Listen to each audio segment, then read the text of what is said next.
Welcome to Hatman Strikes Back Daily Boxing News. How's everybody feeling out there? Shout out to everyone in the live chat. Let me know if you can hear me loud and clear.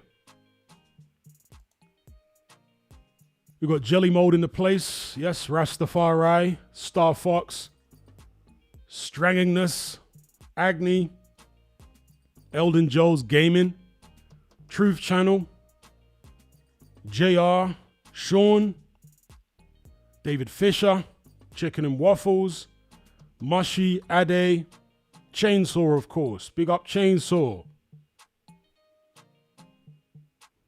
Rich Franklin. Yes, Striker in the chat. Oscar. What's up, Oscar? Yes, glad to have you here, Greens. Askip. Alv Shield. Big up, big up. Tawheed in the place. James Clifford. How you doing, sir? Yes, if everyone can stick a like on this stream, it will be much appreciated. We've got 79 concurrent viewers, only 23 likes. Let's get these likes up. Thank you in advance. It really helps by way of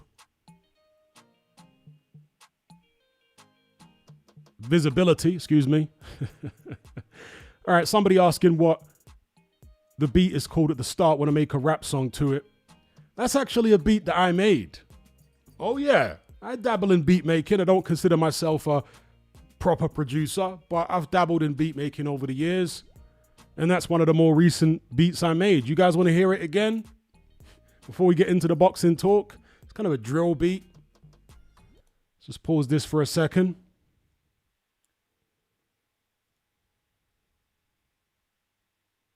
Where are we at? Yeah, this is a kind of drill type beat that I made maybe earlier on this year or last year.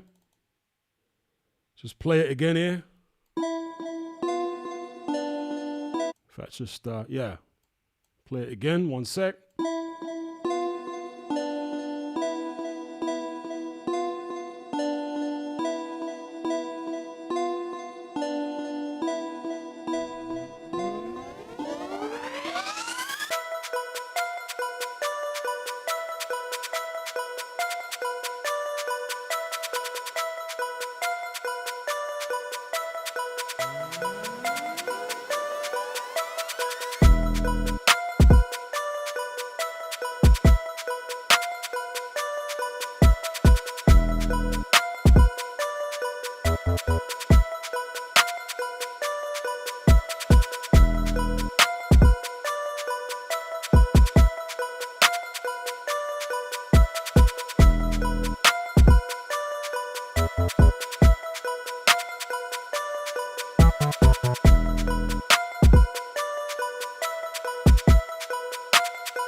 All right, enough of the frivolity.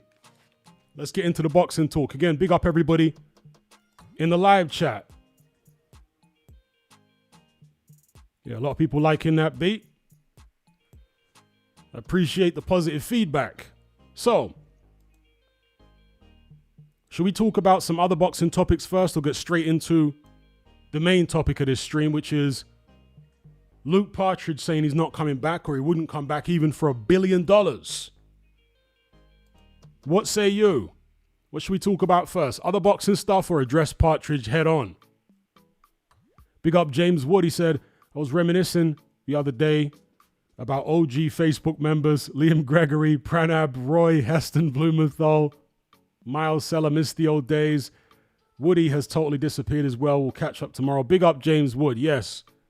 And all the old school Facebook boxing group. Some of the banter was crazy back then. Remember when, because that Liam Gregory had a proper square head, literally square. And some of the members just started piling in on him one time. That was hilarious. When they were trolling him about his square head shape, Lego man and all that stuff. Shout out to Liam if he's still out there. That was crazy. Puns about the square head and all that stuff. Yeah, big up James Wood. All right, let's address Partridge head on. Big up Chainsaw. So here we go. Luke Partridge did an interview, if you can call it that, on a channel called Furiosity TV. You know, he's got this brand Furiosity. They make energy drinks or whatever. So they've got a YouTube channel for that brand. And he occasionally does interviews and other stuff on there. He was on there. And, they were asking him, what's the deal for the future? So on and so forth. And he went on to say that he has no interest in boxing anymore. He wouldn't come back even for $1 billion. For $1 billion. First of all, we know that Luke Partridge talks the most amount of rubbish. He'll assert one thing one day and then contradict it the next day. In fact, it's worse than that. Sometimes he'll assert a particular thing and contradict it in the very same sentence, or at least in the very same interview. So we have to take anything this guy says, obviously, not just with a grain of salt, but a vat load of salt. Right? That's just what it is. A vat load of salt.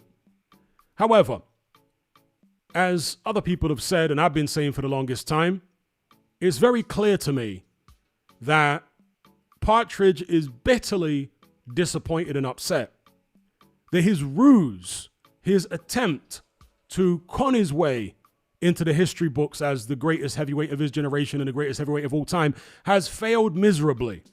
People have cottoned on to his con artistry, and obviously with the help of Alexander Usyk, he's ended up with 2 losses on his record. There should be at least 3, actually, because that first John McDermott fight was blatantly a loss for him. His own dad, according to John McDermott, acknowledged after the fight that his son had lost it. So it should be at least 3 losses. Some would even argue the Ngannou fight should have been a loss. But personally, I thought that Fury did nick that one. In any event,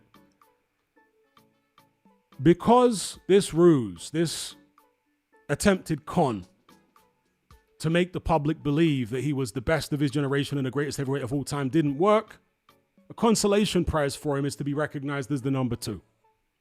Or for there to still be some type of doubt or ambiguity about who the number 1 still is. That's why he's coming out with this ridiculous narrative about being robbed on the scorecards and so on and so forth. As I've said many times before, he doesn't want to fight AJ or more dangerous contenders out there. Even a Daniel Dubois, right? When Dubois was still IBF champion, he showed no interest in fighting those guys. Shane Fury came out and said he wouldn't want to see his brother fight Daniel Dubois. Why? Because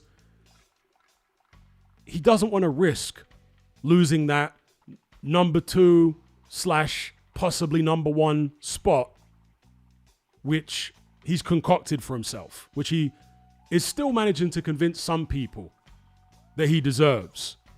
Possibly number 1 / number 2, right? If he comes back and loses to anyone other than Usyk, that's gone forever. He knows that. And so by saying, this is just my opinion, this is my interpretation of Luke Partridge's actions here, by saying he's not going to come back even for $1 billion, I mean, he said that he wouldn't come out of retirement before unless he got paid $1 billion, right? He said prior to fighting Usyk, it's going to be very costly. If you want me to fight that Ukrainian guy, very, very costly indeed. I think what Partridge is doing here, in part, is spitting his dummy out, throwing his toys out the pram, because Turkey, maybe Frank Warren, other people are maybe not really pushing for an Usyk trilogy fight. And he's upset about that. They still want to make money from him, I'm sure. But I think his stance is, look, unless you guys give me that fight, you're not going to make a penny out of me. You need to get me that trilogy match with Alexander Usyk. And I think that this is a statement of intent from him, saying, even if you paid me $1 billion, I wouldn't cut, because he's trying to drive his price up, right? For one, and his price, well, what he really wants is that Usyk trilogy fight. In order to get him to fight an Anthony Joshua or anyone other than Alexander Usyk, I think they'd have to pay this guy cartoonish amounts of money. Literally cartoonish money. He says he doesn't care about money. In the interview he did on that channel, he said, I've made all the money, I don't care, blah, blah, blah, blah, blah. I don't believe him. I think Tyson Fury, aka Luke Partridge, his dad, maybe Tommy as well, they're all about the money. And I'm not saying there's anything wrong with that. But they're just not honest about it. You know what I mean? It's prize fighting. I've got no issue with someone being all about the money. But this guy always makes out as though when he was in boxing, it was for some more honorable reason than just chasing money. No, he was in it for the money. Obviously, his ego, right? But what he was never in it for was to prove to the world and to himself that he was truly the greatest of his generation and the greatest of all time. He was never in it for that. Why do I say that? Because a tree is known by its fruits. The fighters in the past who were in it for that took on all comers. And even the king of the hill right now, Alexander Usyk, at least in part, has been in it for that. That's why he was willing to take on all comers at cruiserweight and also at heavyweight. We can come on to Usyk a little bit later on. But yeah, for my money, what Luke Partridge is doing here is hoping to force Turki Al-Sheikh's hand, because I suspect Turki Al-Sheikh, maybe even Frank Warren, because he's kind of alluded to this, really want that Partridge-AJ fight. I think that's what their agenda is, to try and make that. But Partridge has other ideas. So I'll throw it over to the chat. Let me know what you guys think about this. We got Paul McAllister. Yeah, $500 million. That's what Partridge previously said he wanted for fighting Alexander Usyk. Lennox says, Hatman, no one cares about Luke anymore. And that's a good thing. At the start of the stream, there was a couple of people complaining about the fact we're still talking about him, keeping him relevant. Well, these streams are almost a measure of how relevant he is or irrelevant. Right? So in that sense, I think it's worth doing because there isn't the same kind of energy behind him. And ultimately, that is the best case scenario, that people just forget about this guy. If Turki Al-Sheikh doesn't pay him the money he wants and Partridge stays retired as well, not the money he wants. If Turki Al-Sheikh doesn't give him the fight he wants with Alexander Usyk, that trilogy match, and therefore Partridge stays retired, that's a result. Do you know what I mean? That's a result. Now, what I would prefer is if he came back and fought some top contenders, at least 2, ideally 3, and see how he got on and attempted at least to earn a title shot. But he's not built that way. He's not cut from that kind of cloth. And therefore, the next best thing is he stays retired for good. Any guy says, does anyone remember Dr. Robotnik from Sonic? Fury Partridge always reminded me of him. Yeah, weird build, Robotnik, right? I remember in Sonic the Hedgehog in the UK, he was always called Dr. Robotnik. But in the States, they always called him Dr. Eggman. I'm not sure why that is. Is it because maybe some groups complained that it was anti-itic? I'm not going to say the word. Because Robotnik, it sounds, I don't know.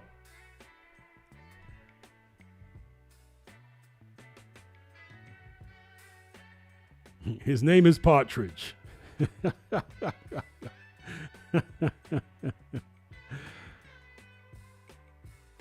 Oh dear. So we've got a Partridge fanboy here who's crept into the chat talking about Rob twice. Yeah, you are delusional, sir. Absolutely, totally delusional. He was beaten on every single metric. He was outlanded by Usyk in both fights. And also outlanded by Usyk in both fights as far as power shots. Both times. He was outlanded by Usyk in the majority of the rounds in both fights. By 2 separate punch stat companies. CompuBox and Jabba. Okay, this guy says his birth certificate is Tyson Luke Fury. You've never seen his birth certificate. Stop lying. You've never seen his birth certificate. All you've seen is his passport. Well, guess what? When you change your name by deed poll, which is very easy, then you can change the name on your passport and driving license. It's very easy. But you can't change your name on your birth certificate. So if his name was Tyson Luke Fury, let's see that birth certificate. Otherwise, okay, you got a photo of it. Post it online then. Post it online. Man's got a photocopy. Okay, whatever. On Microsoft Word, there you go. Yeah, please do share. Post it online. Post it on X or something. And then put the link here. Yeah, how would you have a photo of his birth certificate? Who are you?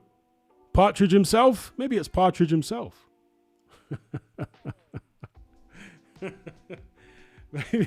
maybe Partridge.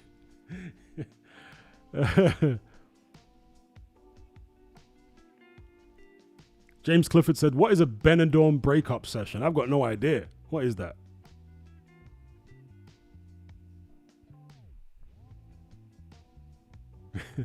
Chicken and Waffle says, I love it when that man puts Partridge as the title that attracts the Partridge fans. And that's the thing, right? The interesting thing with the Partridge fans is that nothing upsets them more than us referring to him as Luke Partridge. You can talk all day about the fact he lost the Usyk fights. You can talk about the John McDermott fight. You can talk about the fights he turned down over the years and avoided and talk rubbish about. And yeah, back in the days, they would quarrel with you over that. But these days, they just shrug their shoulders. They don't really say too much. You're not really going to attract that much attention. But when you call him Luke Partridge, oh gosh. That triggers his fans differently. They can't take the Luke Partridge thing. Big up Philip. He says, what's up, Hatman? At this point, anything this man says doesn't mean anything to boxing. I do wish they stopped giving him the spot on top the heavyweight rankings. Well, it's the WBC who said if he comes back, he'll get an immediate title shot, right? Which is crazy. You see, the WBC have got this thing called Champion Emeritus. But previously they'd given Champion Emeritus status to guys who basically retired or were inactive for a long period whilst holding the belt. Not guys who'd lost twice. Do you know what I mean? The guys who'd coming off 2 losses. Not that they've made Fury Champion Emeritus, but they've basically said that they're giving him a similar status to Champion Emeritus, that when he comes back, if he decides to come back, he'll get a title shot immediately. What on earth is all that about? The WBC are the worst when it comes to legacy privilege and just effery. Yeah, poor old Luke Partridge. Anyway, let's move on from Luke Partridge. Let's talk about this. Now, somebody mentioned this in the live stream yesterday, I think it was. Big bad Brooklyn tough guy, Jerrell Miller.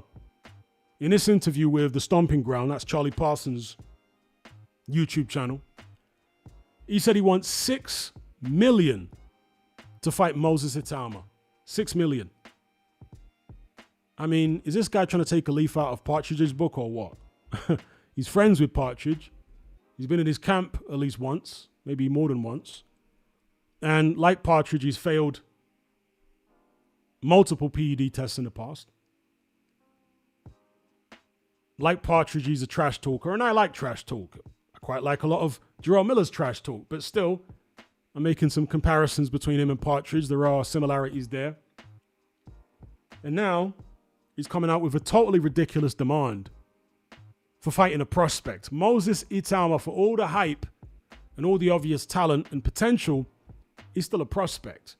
As far as I'm concerned, he hasn't reached contender status. Knocking out a totally washed up Dylan White does not a genuine top 10 contender make. That's my view anyway. And that's why, like I said yesterday, Itama has absolutely no business being pay-per-view at this stage. I don't know how much of it is down to him and how much of it is down to his handlers and the broadcaster DAZN pushing for that rather than him. I'm not sure.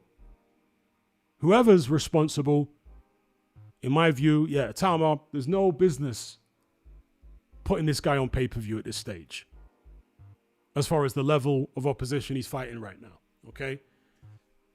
Because they are putting him on pay-per-view, that's why the likes of Jerrell Miller is coming out saying, yeah, I want 6 million. 6 million? Miller was going to get about 6 million to fight Anthony Joshua for the world heavyweight title. Anthony Joshua was a much bigger name than, back then and still now, but particularly back then, a much bigger name than Itama. And for the world heavyweight title, Jerrell Miller was going to get about 6 or 7 million. And he's talking about getting 6 million to fight Itama, a prospect, 13 and like, what on earth is that all about? What do you guys think in the live chat?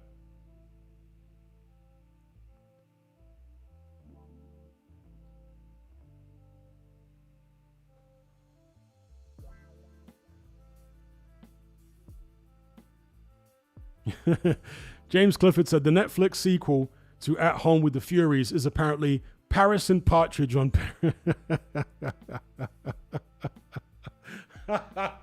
Paris and Partridge on Parenthood. Taylor Metcalf says, how do you know his name is Luke Partridge? I did a whole video about it.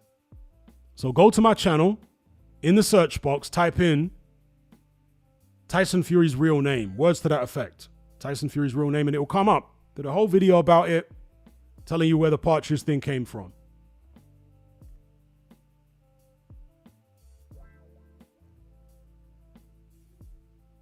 Chainsaw says, I'm going to do your Adam Smith impression. Let me try it. And there's the respect. My Adam Smith impression ain't the greatest, but yeah, he does that. And there's the respect. Big up Samil. What's up? What's up? Rich Franklin said, Miller is still having nightmares about that money he messed up with AJ. That's a whole fact. There are some people,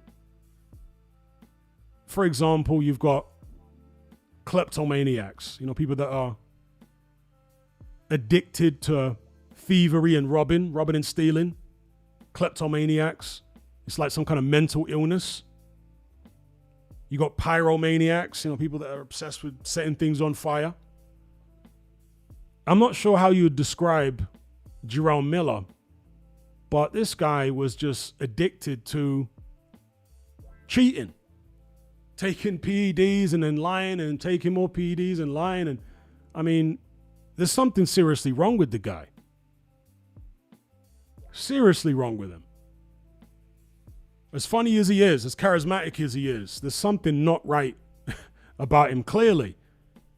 Because that addiction to cheating messed his career up. He thought he was going to get an advantage, but it backfired in spectacular fashion. Imagine, I was giving him a good chance against Anthony Joshua in the lead up to that fight. I said, if Jerrell Miller can take AJ's power, AJ's going to find himself in very, very deep water.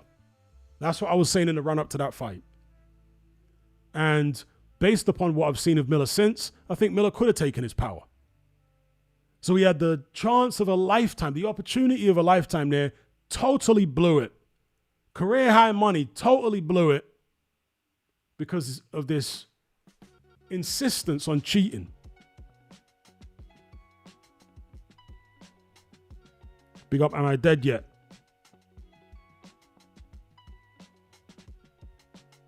Ed says he clearly doesn't believe in himself. Chicken and Waffle says, Hatman, why do DAZN keep Darren Barker? Now he's on Frank shows and he's still awful. Why do DAZN keep him? Boxing fans don't like him. I think it's a matter of not what you know, but who you know. I'd heard a rumor that Darren Barker's actually married to somebody who works at Matchroom. And he's one of these kind of quote unquote nice guys who schmoozes around And he's very inoffensive, and how could you describe him? Bland. And so people are thinking, hey, he's kissed enough butt, let's give him a leg up here and there. And that's the way commentary teams tend to be structured in British boxing, certainly over the past 15 years. Maybe 20 years, but certainly 15 years. It's not about your talent, it's about what type of friendships you have in the industry with broadcasters and with promoters and whatnot. In the UK, that's how it's been. In the United States, not so much. In the United States, particularly when they had HBO, Showtime involved in boxing, you had to have some type of commentary talent. And I really appreciated that about the commentary teams in the United States. Not all of them. I think PBC weren't great, but HBO and Showtime had real strong teams. You had to have some type of talent. Now, I'm not talking about, or I'm not claiming that there was never any bias from HBO or Showtime. There was, particularly with HBO. But when I say talent, I'm talking about having some sort of presence on that broadcast mic. Having a voice that stands out, a voice that's good for broadcast. I'll give you some examples. Max Kellerman has got a great voice for broadcast. He articulates himself very clearly and very well. Jim Lampley, great voice for broadcast. And clearly those guys were selected in large measure, not entirely, but in large measure because of their very distinctive and broadcast-friendly voices. Whereas in the UK, you really don't get that.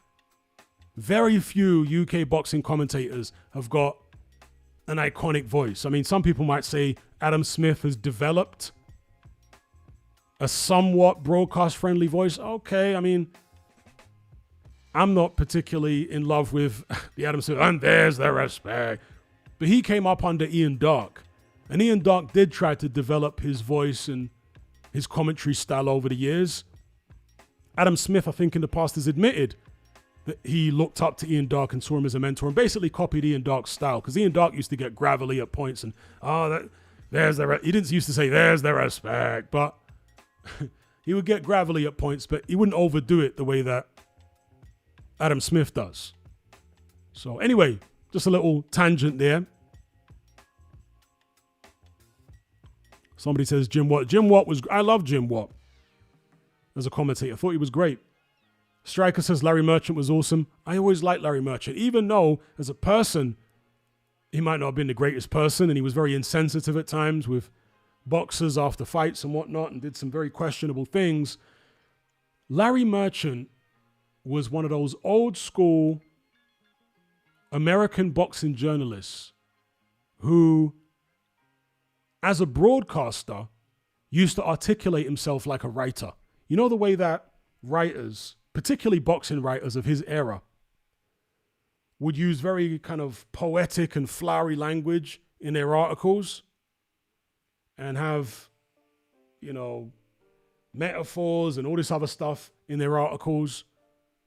Teddy Atlas is also a disciple of that. He grew up around those kind of people. That is the way Larry Merchant, in his monologues, would express himself.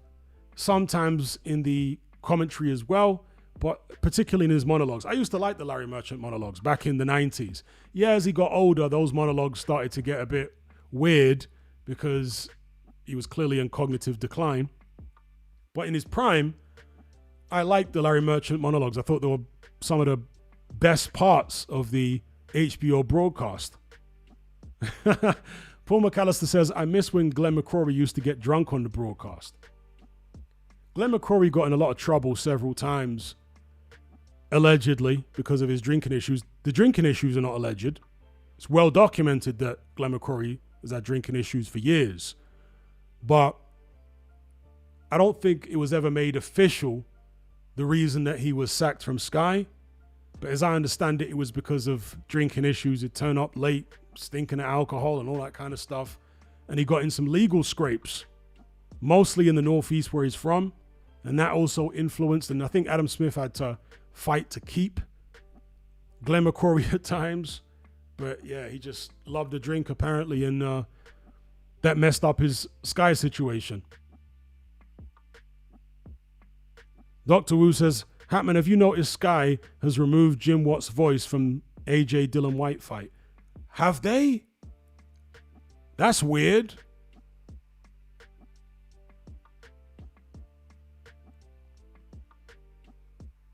Ed Ellaby says, Hatman, remember Paul Dempsey? He was good. Yeah, he was quite good in his early Sky days, but he's still commentating now and he's not so good. Or at least he was still commentating until fairly recently on TNT and not so good. I mean, when he did commentary for which fight was it? I forget which fight it was, but he was coming out with the most bizarre stuff I've ever heard from a commentator in terms of overhyping a particular. Absolutely bizarre. So Paul Dempsey used to be good back in the days. I don't know what happened to him.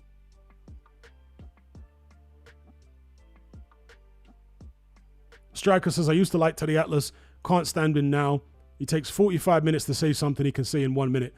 Yeah, he does do that. He's very self-indulgent on his YouTube channel.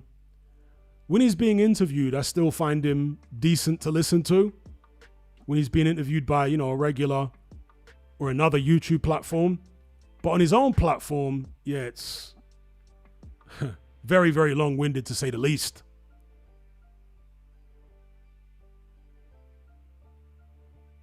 Paul McAllister says, Watt and Sky had a bit of a fallout.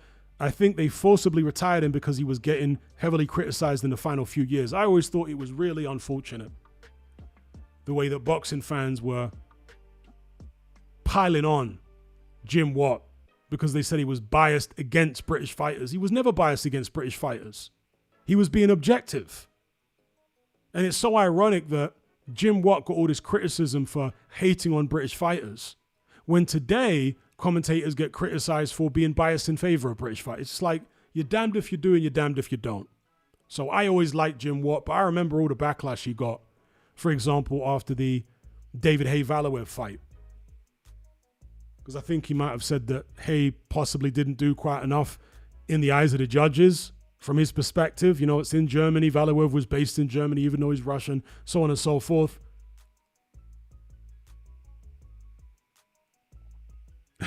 Chainsaw says Teddy sniffs and pauses too much. Isaac says Hatman 2 knows how to articulate himself well. It's something I've worked on over the years. Thank you very much, Isaac. Because when I started off doing YouTube, trust me, I didn't articulate myself particularly well. I had to improve, practice, critique my own videos and whatnot, and get better at it.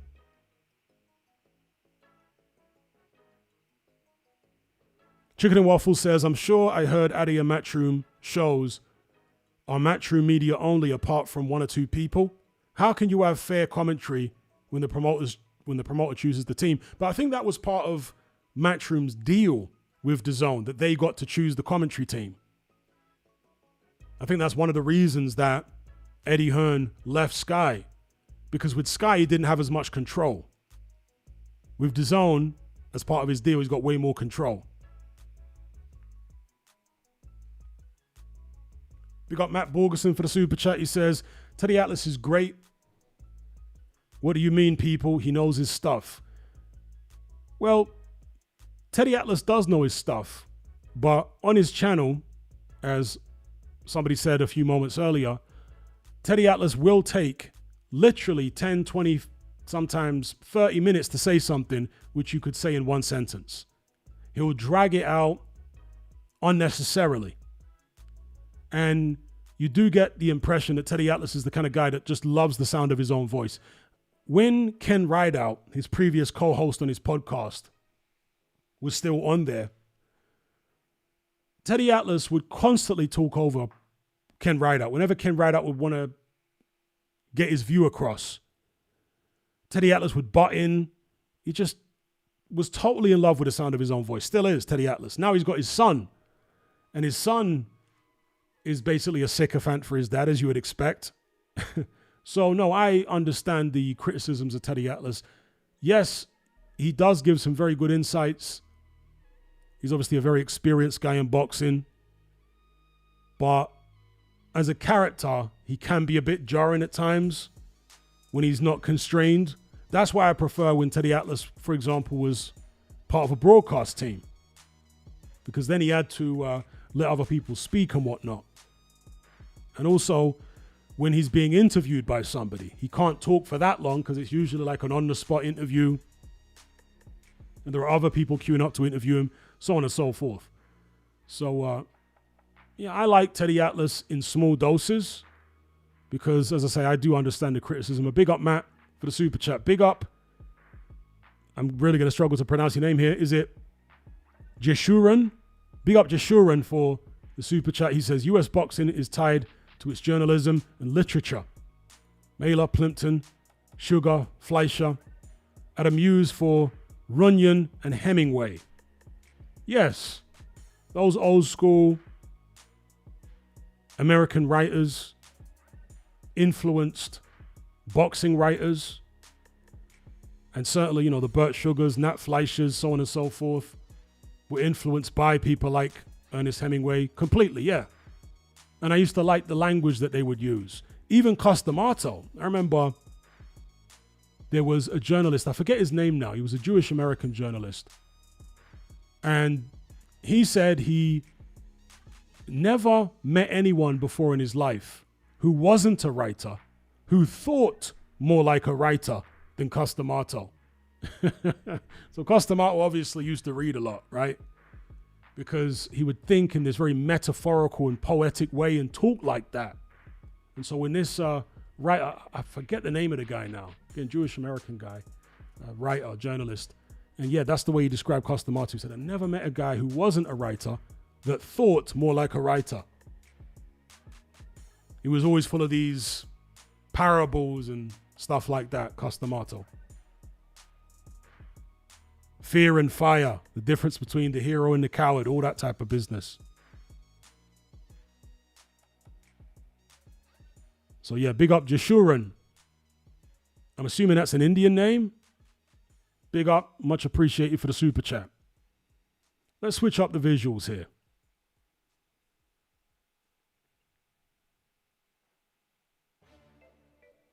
Do we put random GIFs on? No, it's not. I don't think it's a random GIF type show. Boxing venues. How about that? British boxing, London boxing venues.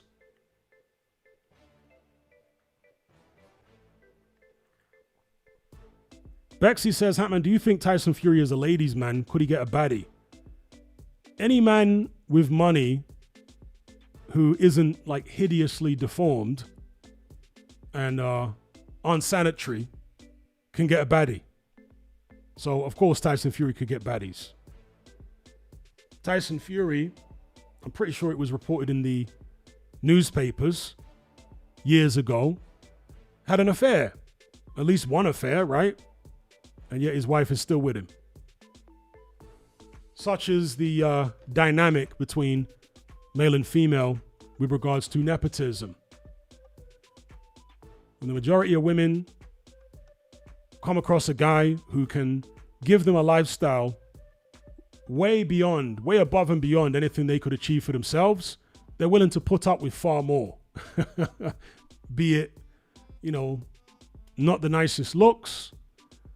The guy might not be the most handsome guy in the world. He might not be the most charismatic guy in the world, so on and so forth. But if he can give them a lifestyle above and beyond what they could achieve for themselves, all of a sudden they're willing to compromise on loads of stuff.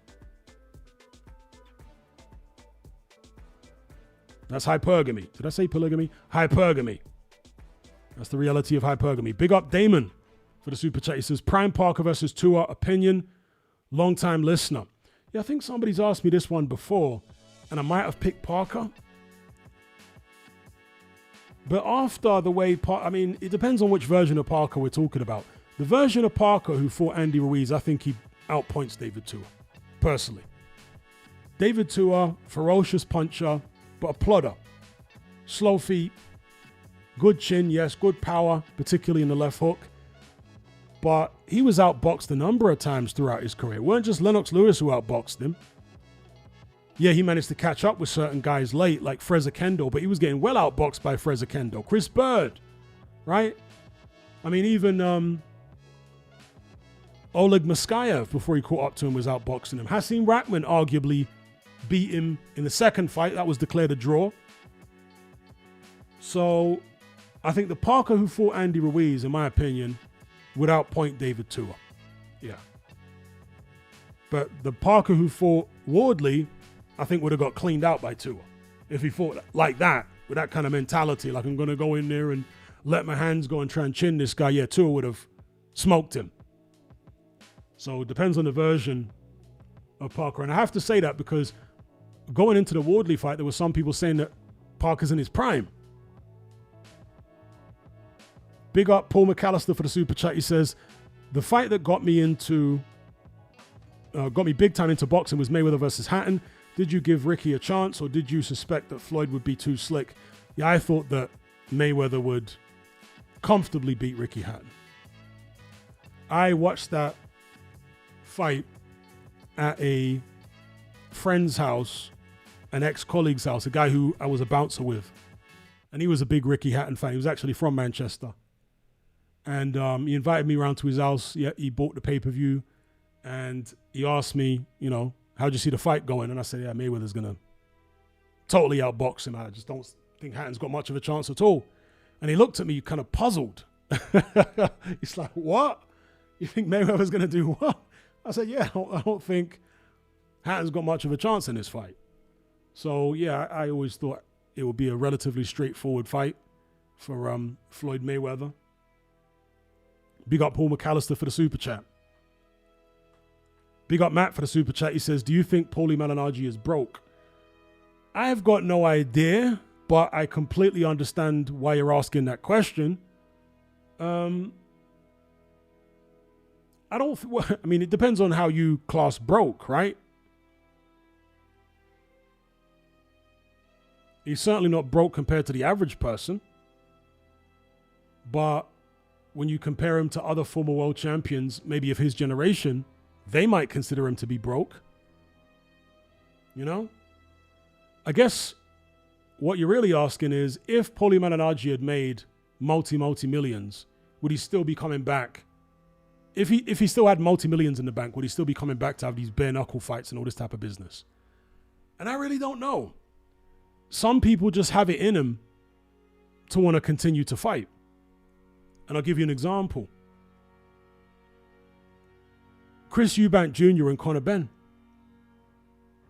A pair of rich boys. They never needed to box. This is a very dangerous sport. It's a sport where you could lose your life, as both of them well know, because of what their fathers went through, right? Both of them seriously crippled opponents. So they well know, they grew up with that. They well know how dangerous the sport is. They didn't need to box, yet they went ahead and did it anyway, and they continue to do it. So some people just have it in them, regardless of all the money they've made, they just want to fight. It's an itch that they just can't manage to scratch. Paul McAllister says, Paulie was a bloody good TV analyst. He just couldn't be a corporate citizen. Yeah, I think it was a real shame what happened to Paulie Malignaggi. As I understand it, Deontay Wilder had a hand in getting him removed from Showtime.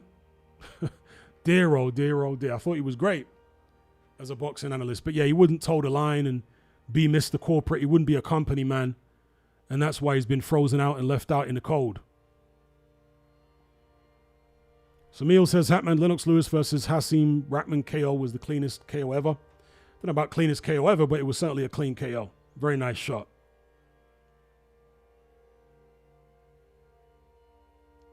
John Patin says, Paulie said he needs the money for his new house in Italy. Was Malignaggi born in Italy? He certainly lived in Italy for several years during his early life. I think he might have been born in New York, then moved to Italy as a very young child, then came back to the United States, something like that. Mr. Lucas says, why did he leave Sky? I'm not sure. It might have been a knock-on effect to the controversy, quote-unquote controversy, that got him sacked from Showtime.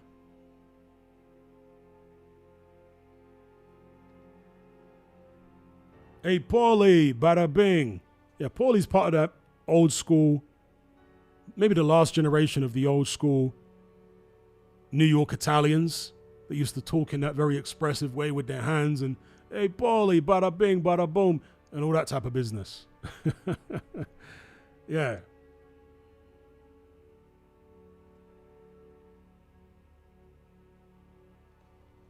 Paul McAllister says, a fight I watched again recently was Lennox Lewis versus McCall 2. I think it was crazy that they let McCall do what he did for 2 or 3 rounds before it was finally waved off.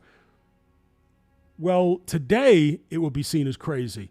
But in the 90s, it was such a wild era.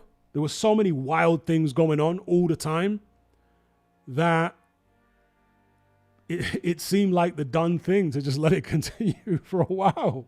It was a wild era. This is an era, right, the 1990s, where Mike Tyson obviously bit a chunk out of Evander Holyfield's ear, where he was trying to break opponents' arms in other fights. This is an era where Riddick Bowe chinned Larry Donald at a press conference, bare knuckle, for no reason. This is an era where Herbie Hyde and Michael Bent had a bare knuckle scrap at a little press event. And they were throwing real shots, real punches. Yeah? I mean, the 2-piece that Riddick Bowe hit Larry Donald with, bare knuckle, you'd have thought would have knocked out a horse. Somehow Larry Donald stood there with an iron jaw. Didn't even wobble. Crazy. I mean, again, Riddick Bowe and his manager Rock Newman were involved in a bizarre fight. He fought this guy twice, Elijah Tillery. But I think it was in the first fight, Elijah Tillery was hit maybe close to the bell or after the bell by Riddick Bowe, and then he kicked Riddick Bowe. Or he stuck his tongue out at Riddick Bowe. Bowe kind of went for him, and Elijah Tillery started kicking him. And as Bowe charged towards Tillery, this was after the end of one of the rounds, Bowe's manager, Rock Newman, grabbed Tillery. He got up onto the ring apron and grabbed Tillery from behind around his neck and held him still and allowed Riddick Bowe to pummel his face. And Tillery, along with Rock Newman, kind of fell out of the ring. So it was a crazy era. It was an era, particularly in the heavyweight division, which was almost like WWE, but for real. Not play acting, for real WWE style antics.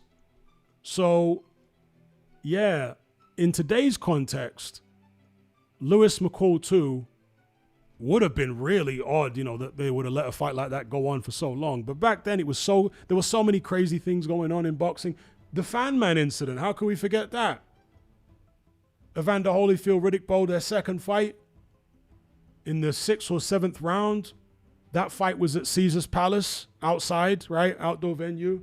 And a guy for a bet, whatever it was, $1,000 bet, paraglided into the ring in the middle of the fight, causing the fight to be basically delayed. They had to stop the action, obviously.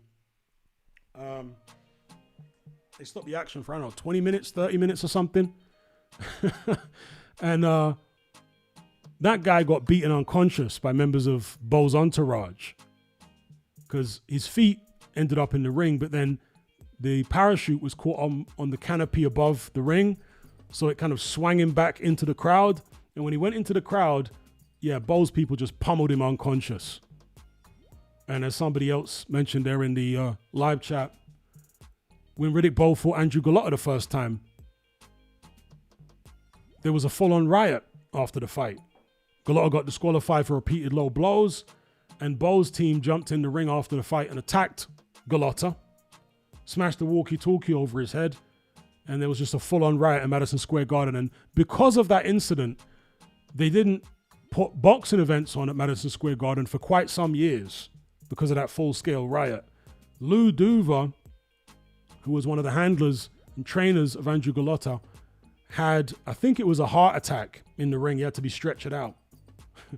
So it was a crazy and wild era where all sorts of bizarre things were going on.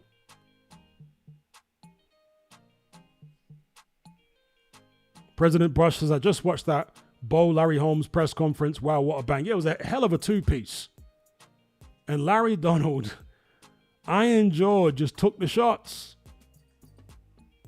Paul McAllister says, have you ever seen the Simpsons episode where Homer becomes a boxer? Yes, I've seen that one where he's got an iron jaw.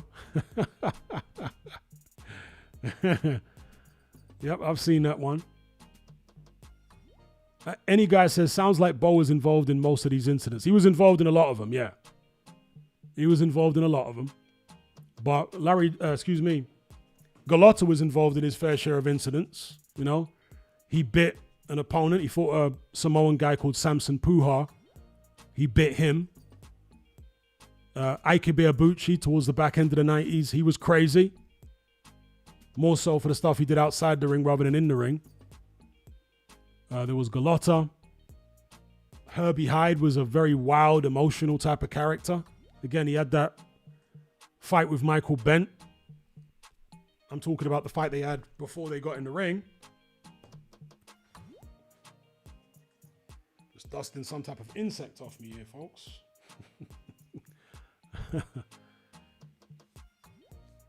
Wyatt decided to hop on me.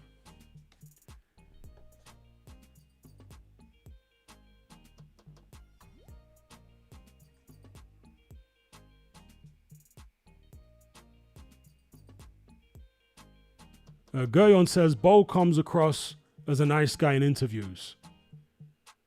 He comes across as a vegetable in interviews now. He's so punch drunk, it's unreal. He's probably the second most punch drunk guy from the 90s behind James Toney. Maybe Meldrick Taylor. Wayne says, Larry Holmes drop kick off the limo. Well, that was the 80s. Yeah, he drop kicked Trevor Berbick off a limo for insulting his wife.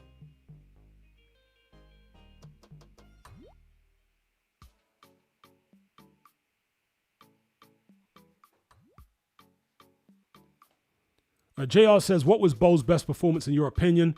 The beatdown he put on Gonzalez was impressive. Yeah, that was impressive. I would say Gonzalez and also the first Holyfield performance. They were his two best performances. Someone says he tried to make a comeback recently, Ibeabuchi. Well, he did make a comeback. He fought some obscure journeyman. I'm not entirely sure that journeyman wasn't paid to lose, as in deliberately didn't try and win, because Ibeabuchi looked terrible. I saw the fight. I mean, you'd expect him to look terrible after what is it, 20 years in prison and in his 50s. Yeah, you'd expect him to look terrible.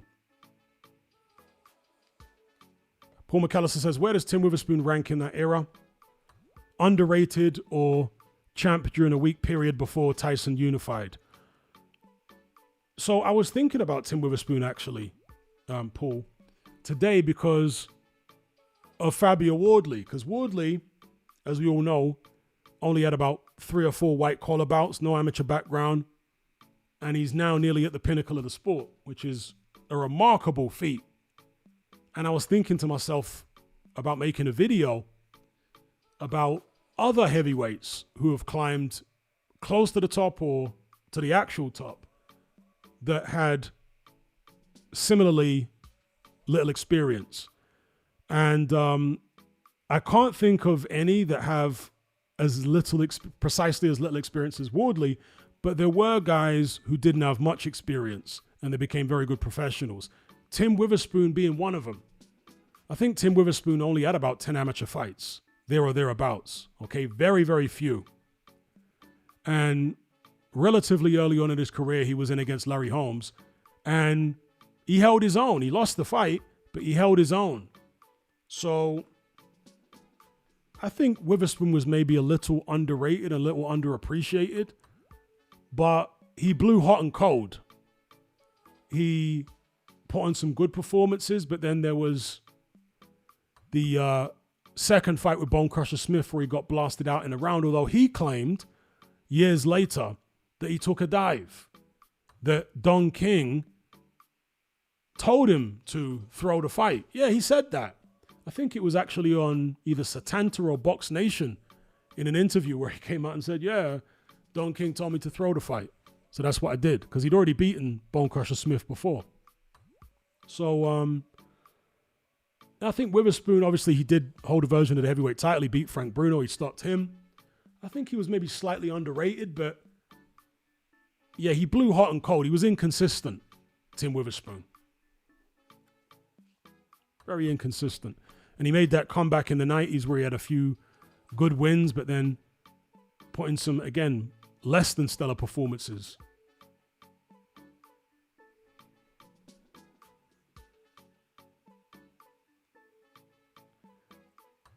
Okay, here's an interesting one. Which fighter from today would you most like to have seen in the 90s, not only from a fight standpoint, but also interactions with other fighters from the era? I'm going to say Usyk, because Usyk's a very charismatic guy and a fantastic fighter. I'd love to have seen how he would have done against the Lennox Lewis's, Riddick Bowe's, Mike Tyson, the 90s version, and so on. But purely for Bants, I mean, Derek Chisora in the 90s would have been funny. Jerrell Miller in the 90s, he probably would have fit right in, actually. Jerrell Miller, in terms of the character. Yeah, all the big characters. The, dare I say, Partridge?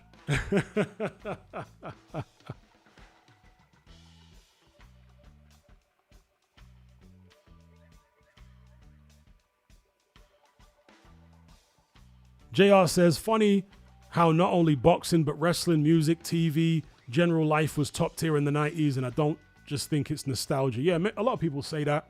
A lot of people say that the 90s was the peak time for Western culture. And the 90s was really my era, you know. Came of age in the 90s. Grew up in the 80s and the 1990s, you know.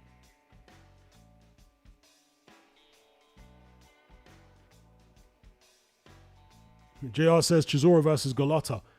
See, Chisora would have loved to have fought Andrew Golota because Chisora likes weird things.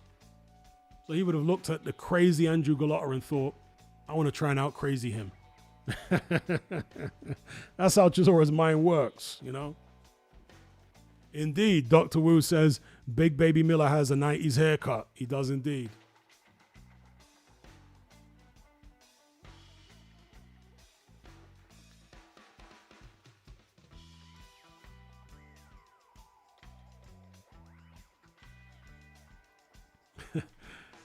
Key Hunter says, thank God, that's the best news I've heard in ages. If Fury was fighting in my back garden, I'd close the curtains. Absolute muppet.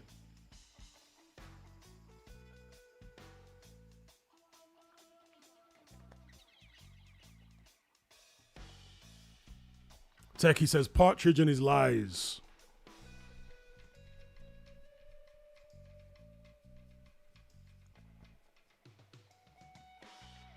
Paul McAllister says, Chisora is a fighter we will all really miss when he's gone. He's never boring. Yeah, he's been an institution in British boxing, Derek Chisora. He has been. He's an eccentric character and highly patriotic for Britain.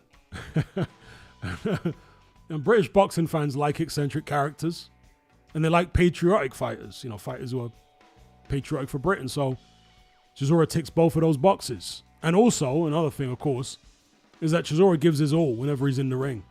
The only time I recall Derek Chisora didn't really give his all was in that weird Ajit Caballel fight in Monaco.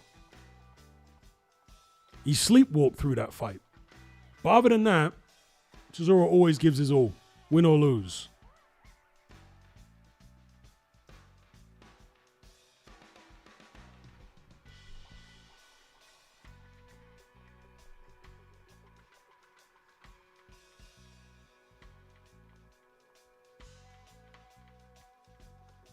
Anthony YouTube says, what do you think of talks on a Mayweather-Pacquiao rematch on Netflix that's going around?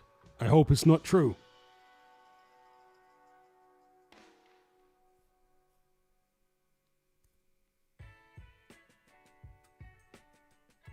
Striker says, Chisora likes weird things, LOL. Yeah, man, he's a weird guy. He likes weird things.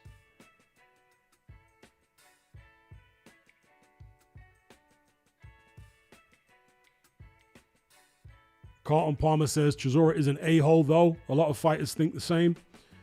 Bit of a bully. Well, there's a difference between the public persona and the real human being. And also, even if the public persona is, how can I describe it? Volatile.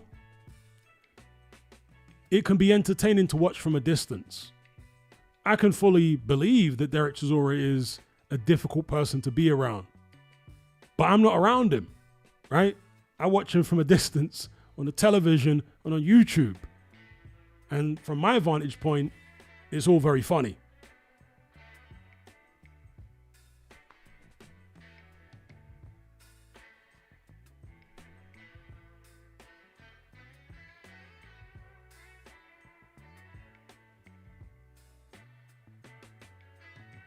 Ruz B says, coincidence, AJ and Chisora are friends, both weirdos.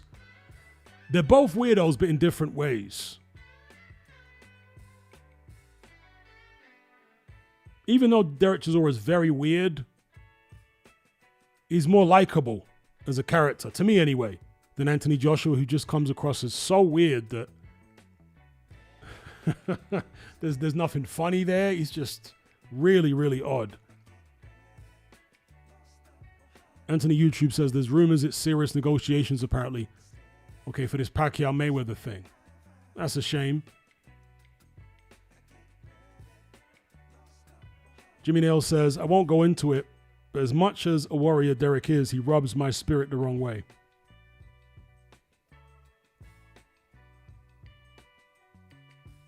Carlton Palmer says, I find Chisora incredibly entertaining, but it's not always fun for people around him. Well,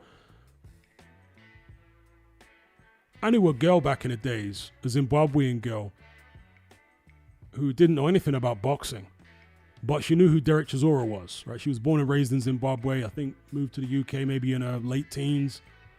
And somehow the topic of Derek Chisora came up, and she immediately said, I don't like that guy. And I was like, oh, okay, wow. The best boxer from Zimbabwe? I thought maybe you'd support. No, don't like him. I asked her why. She said she'd been at several Zimbabwean functions. She didn't, or I don't recall her explaining exactly what the nature of these functions were, but these were, functions where a bunch of Zimbabwean people were present. And she said he was at a couple of them and she did not like his behavior. She said the way he was behaving was just bad. He was rude and off key, and yeah, she just don't like him.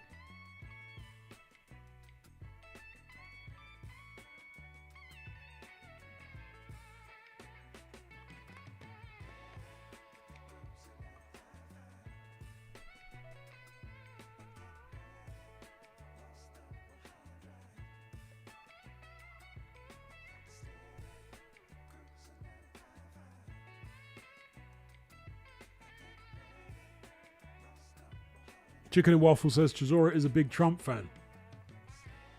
Yeah, it's not surprising,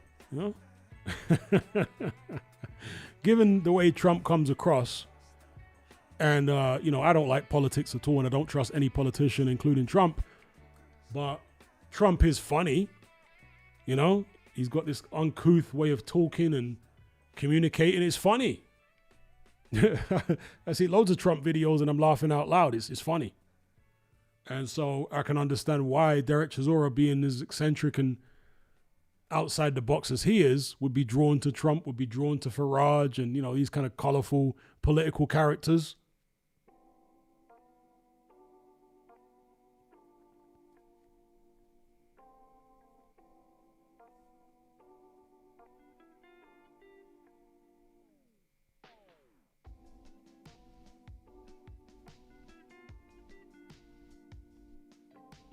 Jimmy says, I had a Zimbabwean friend growing up and he used to speak with a fake American accent and tell girls he came from South Africa.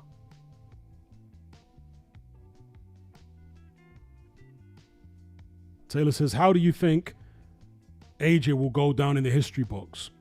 I don't think AJ will be remembered particularly favorably at this stage. At least not by the hardcore boxing fans. by the majority, and I don't think he'll be remembered particularly favorably. I think that AJ lost the propaganda war, because there was a propaganda war with Luke Partridge, Deontay Wilder, PBC, Frank Warren on one side, Anthony Joshua and Eddie Hearn on the other side. AJ and Hearn lost that propaganda war. So never mind what happened in the ring. It's all about the molding of public perception. And yeah, for my money, the Partridge, Wilder, PBC, Al Heyman side of the equation were victorious in that propaganda war. And because of that, I don't think AJ will get as much credit as he deserves historically, but we'll see.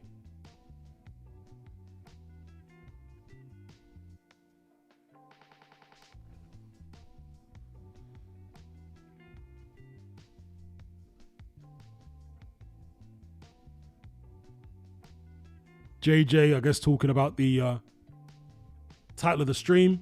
He says, yeah, because he can't skip the line and go straight to a Usyk trilogy. He's talking about Luke Partridge, obviously. Indeed.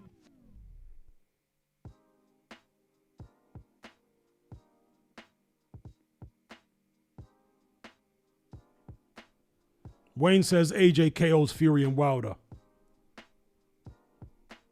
Will we ever find out? At the moment, it doesn't seem like we will.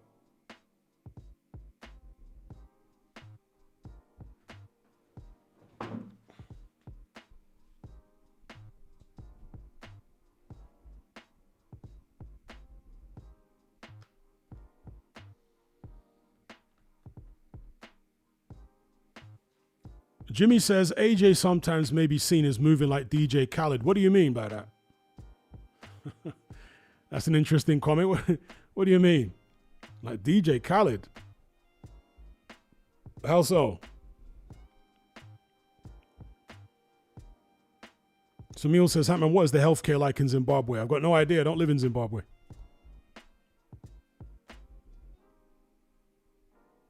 But I can't imagine it's great.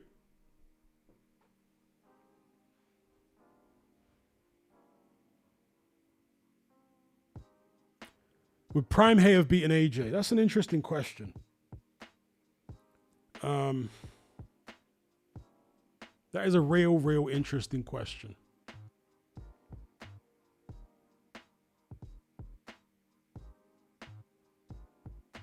I might have sided with Hay slightly, in retrospect. And I say that because I don't think AJ can box the way Klitschko boxed. I don't think he's that disciplined with his shape and consistent with his jab. His jab ain't as good as Klitschko's jab and his positioning and all that. I don't think you can fight such a clean type of fight from a technical perspective as Klitschko did in that fight with David Hay. And I think Hay's explosive nature and Hay's strong will, his strong spirit, maybe would have got him to win in the fight. But I don't say it with any degree of confidence. But looking back, I don't know, maybe slightly edged towards Hay, prime for prime. Dennis says it seems like Fury is avoiding AJ. To play devil's advocate, I don't know whether we can say he's avoiding AJ. I mean, maybe you can say he's avoiding AJ, but both guys are inactive, you know? Yeah, AJ's called Fury out, but Fury is technically retired, and I don't know, I guess you can say he's avoiding AJ, yeah, but you could also argue AJ might be quote-unquote avoiding some people. I don't know.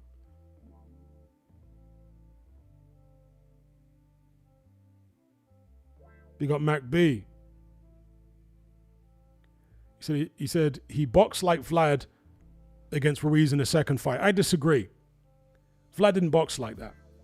AJ was sticking and moving against Ruiz in that second fight. And he was fighting scared. Vlad against David Hay was on the front foot the whole fight, pressuring Hay with footwork, with his jab, threatening the right hand down the pipe. and he kept his shape. He kept that construct for the entire 12 rounds, and David Haye just couldn't penetrate that construct. That's one of the things that a lot of those old Eastern Bloc guys are very good at, is maintaining this disciplined boxing shape for the entire 12 rounds. And Vladimir in particular was adept at that. And he showed in the David Haye fight great discipline. It wasn't a exciting performance or anything, but from a technical perspective, Vladimir fought a good fight in terms of shutting down David Haye's offense. I don't think Anthony Joshua can fight that kind of fight. I don't think he can hold his construct together like that, as disciplined as that, on the front foot, pressuring David Haye with the jab and footwork. I don't think. I think he would give Haye opportunities to detonate the right hand, a lot more opportunities than Klitschko did. I think Klitschko had better footwork than Anthony Joshua. I mean, Klitschko was outboxing AJ when they fought. Never mind what the judges' scorecards said, because the judges' scorecards were ridiculous. I had Klitschko well ahead going into that 11th round. Yeah, as Jonas said, that AJ doesn't have the jab that Vladimir had. Vladimir had a much better jab than AJ.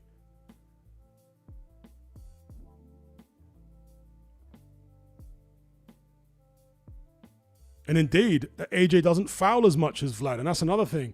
Vlad shot Haye down when Haye tried to come forward by clinching and then leaning on him. And that's something that AJ barely ever does. But that was like a key part of Vladimir Klitschko's defensive strategy. And offensive strategy, actually, because it would tire opponents down, tire them out.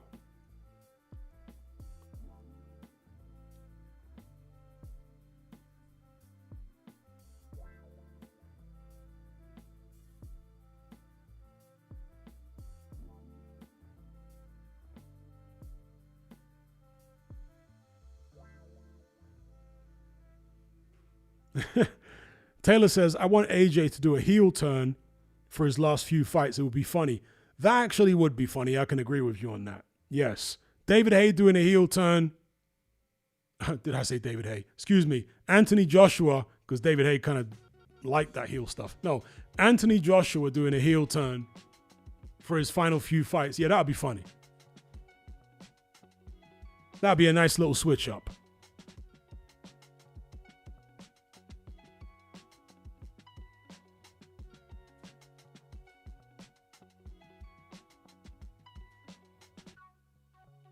Anthony Joshua the heel.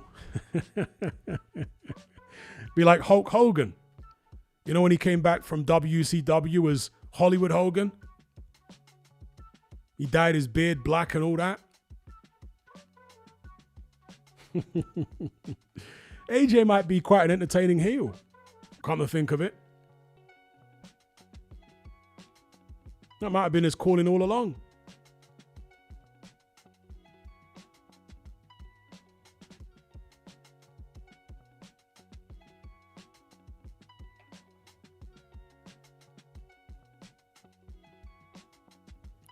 Big up the casual geek gamer.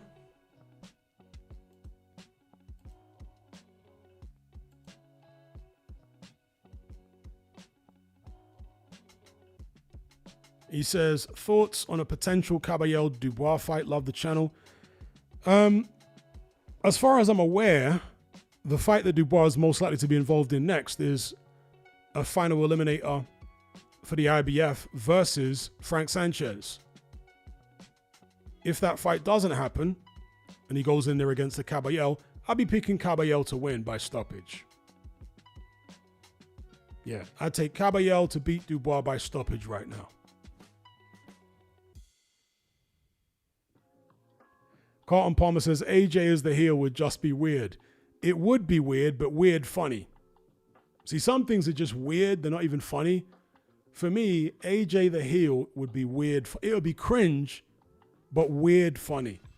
So I'm up for it. I hope AJ does do a heel turn.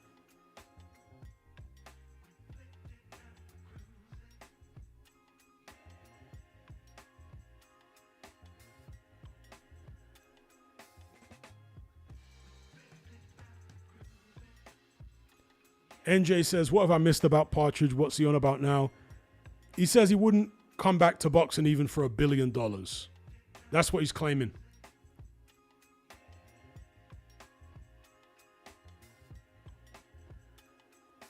Jimmy Gibbs says, AJ Fury and Wilder have all been exposed as limited fighters in the end. Does that reflect badly on the era as a whole? No, I don't think that. Because you go through any era and you could say the same thing, right? You could say that in the 70s, George Foreman was exposed as limited. He was beaten by Muhammad Ali, who was past his best. He was beaten by Jimmy Young. So you could make the argument that Foreman was limited, and he was one of the best fighters of the era.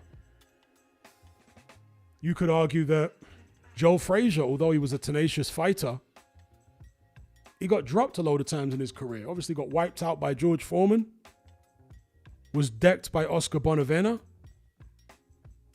did have one victory over Ali in the first fight, but lost the second and third. So you can kind of make them arguments about any era, fighters from any era. I think this has been one of the most entertaining and greatest heavyweight eras, certainly of my lifetime. And ultimately, because we don't have a time machine to stick these fighters in and match them up in their primes against fighters from different eras, then I don't really measure the greatness of an era predominantly on my perception of how well the fighters would have done versus fighters from yesteryear. I don't base it on that because that's too subjective. I base it on the competitiveness of the division at the higher levels. How competitive is it? How many characters are there? Rivalries and stuff like that. That's what makes something a golden age, a golden era, is how competitive it is, how many good fights we have, and the rivalries that get, the rivalries and the characters that get the public involved, that get the public invested in the different storylines and whatnot. Because like I say, it's all subjective as far as, are the fighters as good as the fighters of yesteryear? We can argue that until we're blue in the face. We'll never know without a time machine. So that's what I'd say about it.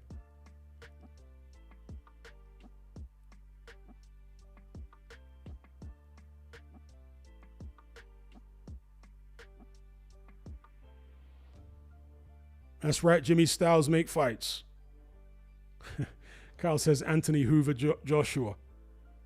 Yeah, he made them weird comments. AJ is always making weird comments, but he made those weird comments about Big Meech and all that stuff. And AJ is a very, very odd individual.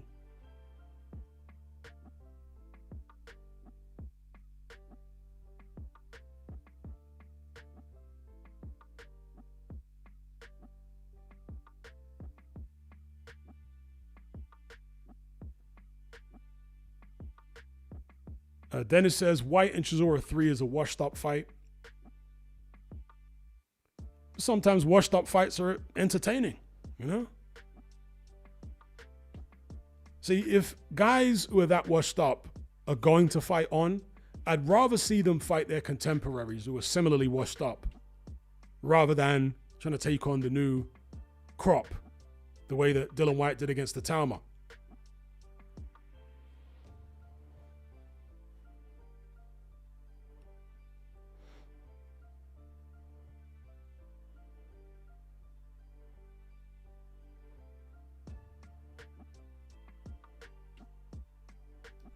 Carlton Palmer says, no one can complain about how entertaining this era has been despite missing out on a couple of marquee fights. I agree.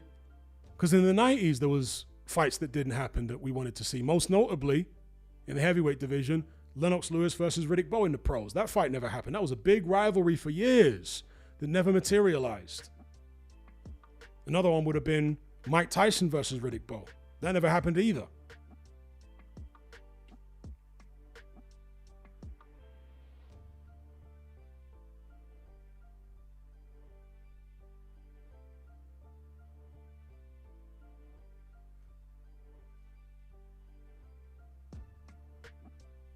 They smile in your face. All the while they want to take your place. Them backstabbers, them backstabbers.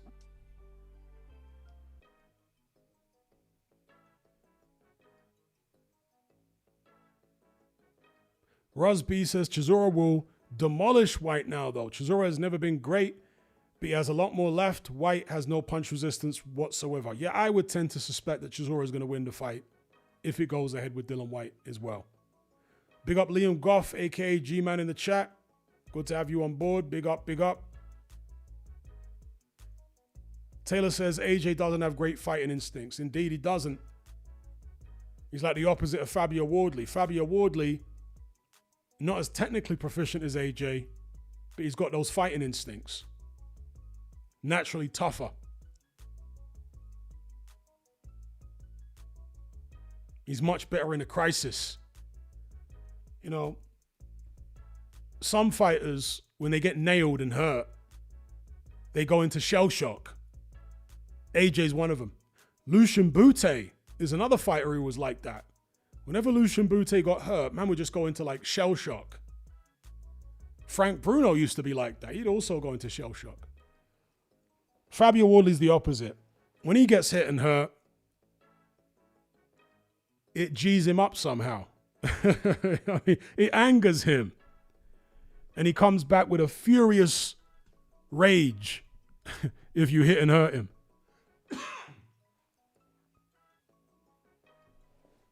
And that's what you want in a fighter. You know, you want a fighter who doesn't get spooked or intimidated by being hurt.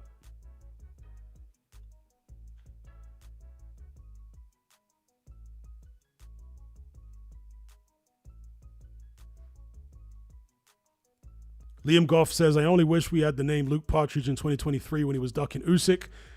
Can you imagine the Partridge fans then? Yeah, I feel like from a spiritual perspective or even a psychological perspective, Luke Partridge, I like to think anyway, has been part of the antidote. It's been part of the antidote for his BS and his con artistry. He's coming up with this name, Luke Partridge. It's like in demonology, the first step to defeating a demon is to find out its name and call it by its name. And it's as if the fighter formerly known as Tyson Fury was some type of demon in a boxing sense, metaphorical sense. And his, coming with his real name, Luke Partridge, is up to neutralize him.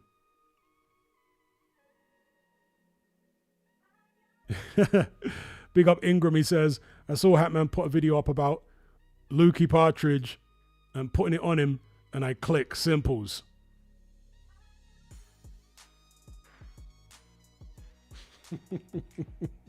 The power. See, I've spoke about the power of the name Tyson Fury because Tyson Fury is a powerful name. That is a name which is charged with the energy of, first of all, Mike Tyson, who was a ferocious champion. And then the word Fury, which means extreme anger. So Tyson Fury together, it's a powerful name. It's a powerful boxing name. And maybe the energy from that has helped him from a psychological perspective. And maybe even help market him. Help people buy into him.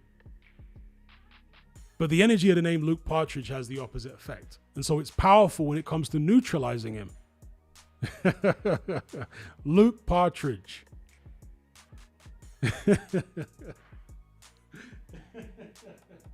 We've neutralized him with that name.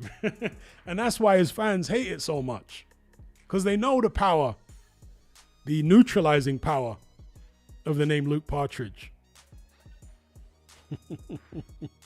They don't call me Hatman Strikes Back for nothing. We're struck back against the dark side. We've brought balance to the force. Alexander Usyk, of course. We've been supporting Usyk.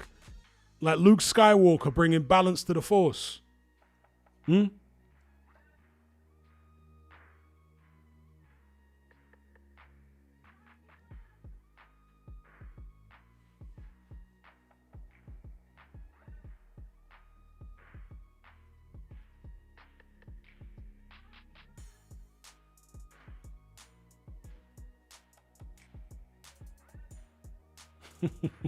That's right, Ros B. Banish Fury by saying his demon name.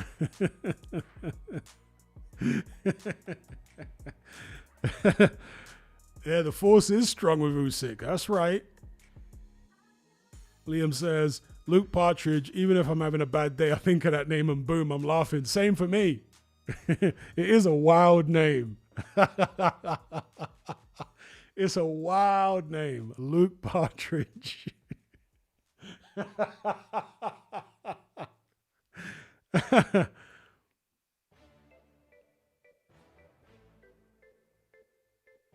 Indeed, rebuke in the name of Partridge.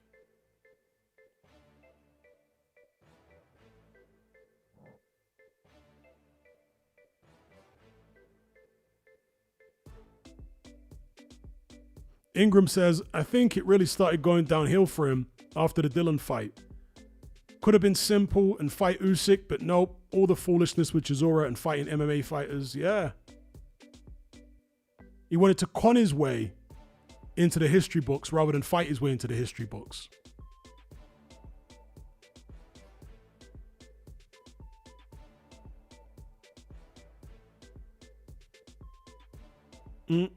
Ocean Blue, big up. He says, the Partridges are pathetic. Heard John call Sugar Hill a hobo who took over his son's career. Jonah says, the mighty name of Partridge. Luke Partridge is crazy work. It is crazy work. I know, that's what I'm waiting for. And I half want Partridge to come back, not against Usyk, obviously, but against somebody else. Just so that at some point, an opponent addresses him as Luke Partridge. That would be one of the highlights of the era. To hear an opponent call him Luke Partridge. It'd be even more funny if it was AJ. I think somebody said that in the previous live stream. Imagine AJ fights him, and at a press conference, he refers to him as Luke Partridge. And it'd be very fitting, because Partridge was always referring to AJ as Big Femi. That's AJ's middle name, Femi, right? And Partridge would always say, it's not his real middle name, that's his first name, even though there's no footage of AJ ever being announced as Femi.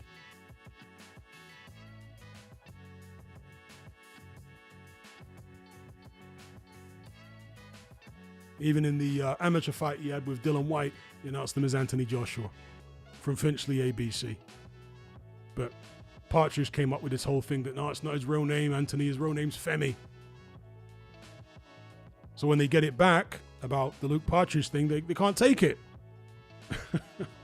So it'd be very fitting if the AJ Partridge fight happened and it was AJ who started calling him Luke Partridge. That'd be funny.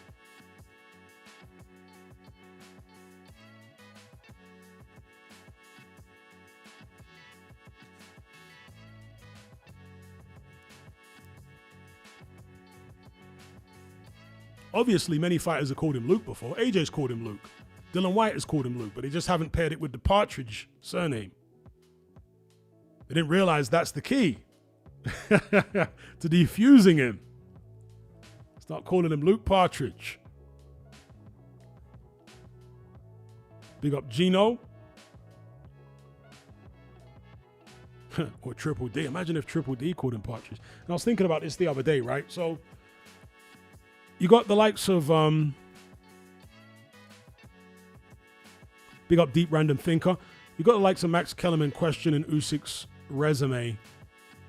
Okay, it's not the deepest heavyweight resume, but it's high quality opponents that he's beaten in terms of championship fights. Well, Ilukan says, what's wrong with the name Femi? I don't know. I guess Partridge thinks it's funny. So I lost my train of thought now.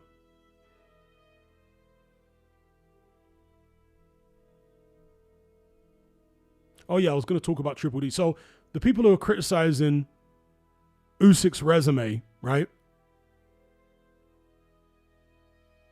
Usyk beat two guys who Partridge, if he really was the best of his era, had every opportunity to fight as well. but didn't. Usyk beat Anthony Joshua and Triple D.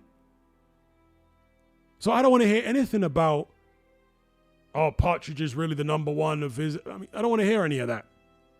Because Usyk fought two guys who Partridge didn't fight. We're talking about top guys. You can't give a guy credit for being better than top fighters who he didn't beat.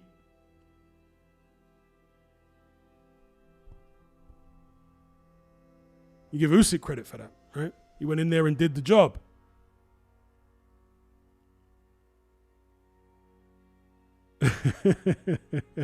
Ingram says, Luke Partridge is straight up the least scariest, most English name in the world. Crazy work.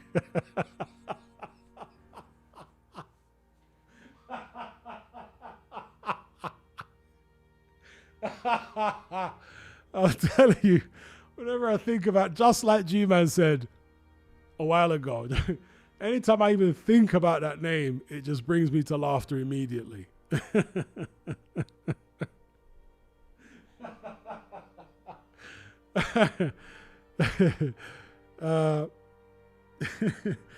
Liam Goff says, Femi isn't that bad a name.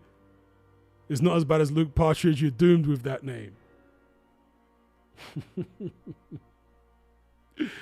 Deep Random Thinker says, if that was considered a stoppage on Saturday, then Usyk knocked out Partridge cold in their first fight.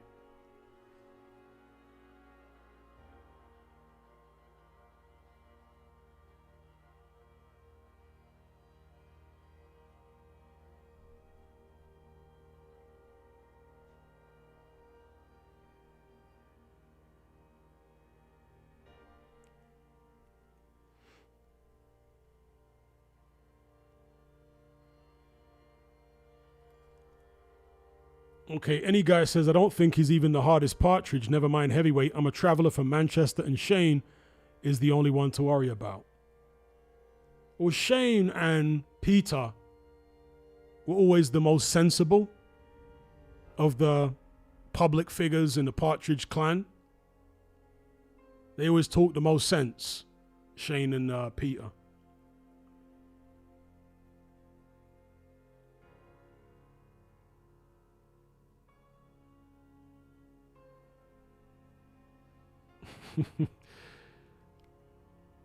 JR says the word's getting around as well. A lot of Luke Partridge's videos have comments with the name exposed.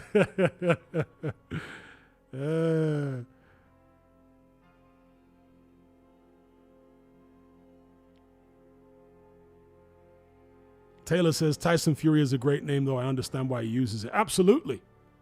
He did the best thing in the world to use the name Tyson Fury. If indeed the original name was Partridge or Luke or whatever, changing it to Tyson Fury was a great move. I don't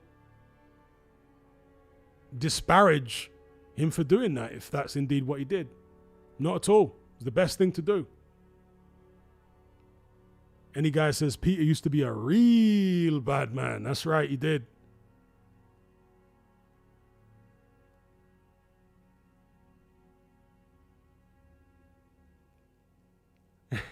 Ocean Blue says, I think Peter needs to accept Huey's man strength has been lost in transit. Jonah says, the fighting man, Luke Partridge.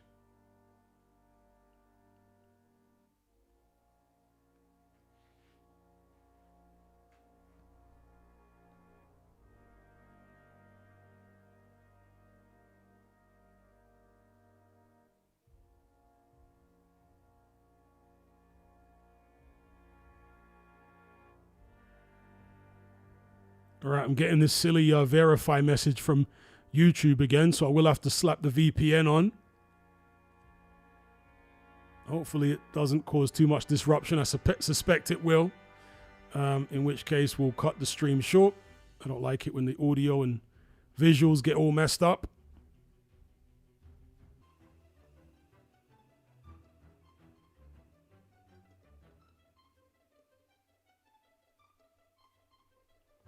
A Deep Random Thinker says Shane Fury done a U-turn on who he thought won in their first fight.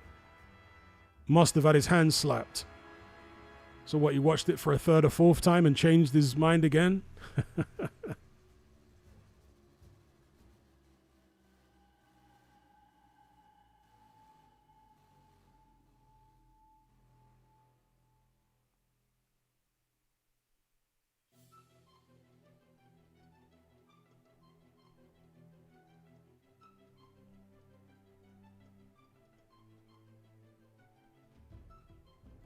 Mr. Lucas says, so he thinks Usyk won then. Well, Shane Fury said when he first watched the fight ringside, he thought his brother had won. But a few days later, he did an interview where he said he'd watched the fight again and scored it, and he thought Usyk had won.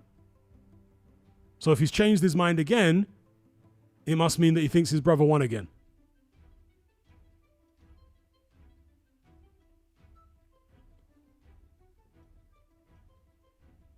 Yeah, choppy already. Choppy already. All right, we might have to curtail this stream here. Is it still choppy for you guys, or is it okay? I turned the VPN off again. I turned it on when I got the message, verify, and then I turned it off again.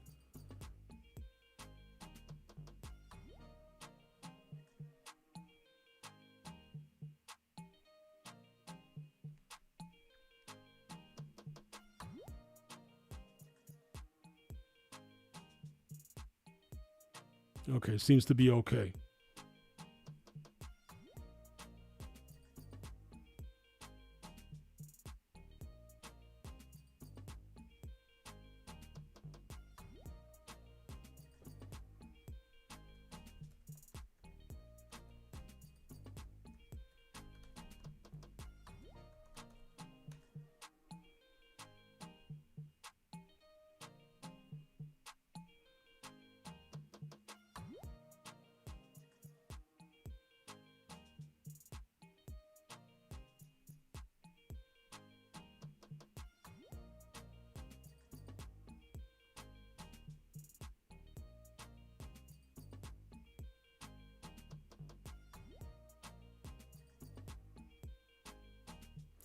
Jimmy says, G-Man, who's your favorite Irish fighter? I nearly cried when Barry lost to Steve Cruz.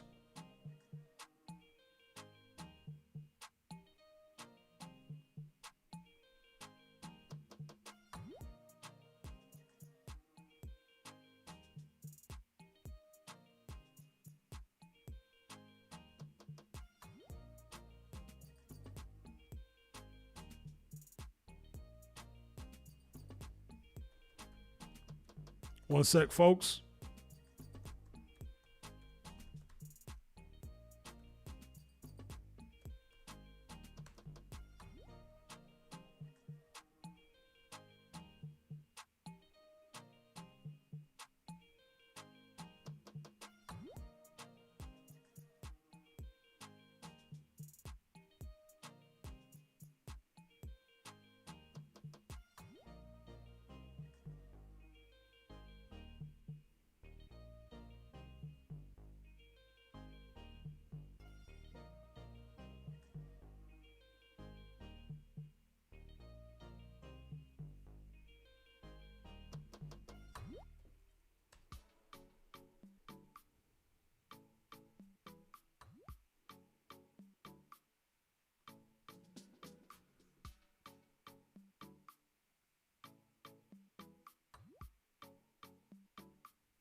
Okay, this guy claiming to have Tyson Fury's birth certificate. Let me look it up.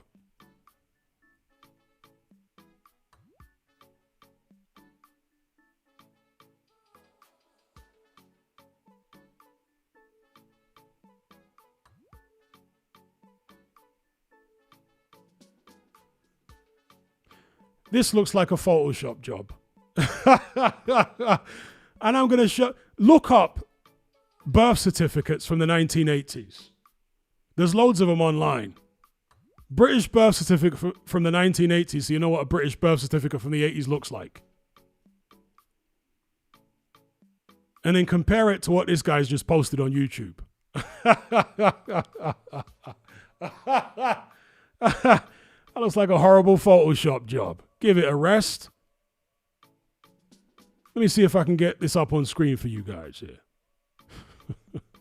You can see what an actual birth certificate from the 80s in the UK looks like. For one, birth certificates in the 80s were not digitized, all right? There were obviously pieces of card and stuff like that.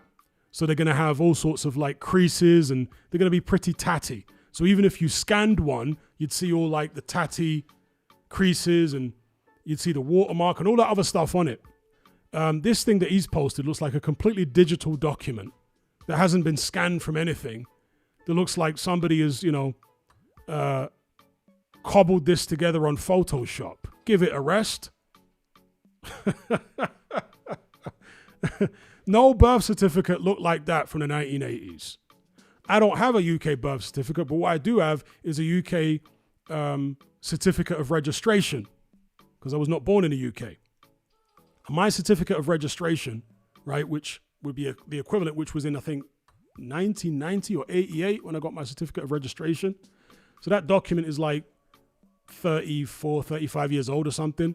And it's very tatty. And I do have scans of it. And in the scan, you can see all the lines and stuff like that because it's an old document. That thing that you posted looks like a completely digitally manufactured document. That's not a scan of a birth certificate.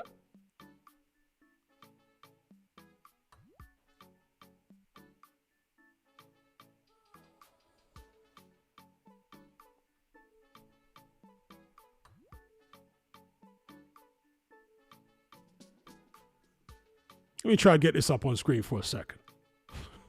When this guy's trying to pass off as Luke Partridge's birth certificate. Dear, oh dear. So here is what an actual birth certificate, old school British birth certificate from the 80s looks like. Like this. Or something similar to this, right? This is what it looks like. This is actually from the 60s. But, the 80s, they were similar to this. This from the 60s? Is it 1965? Whatever. And then I'll show you what this guy's trying to tell us is Partridge's birth certificate. Let me show you this. I mean, good God, man. You've seen what a real birth certificate looks like, right?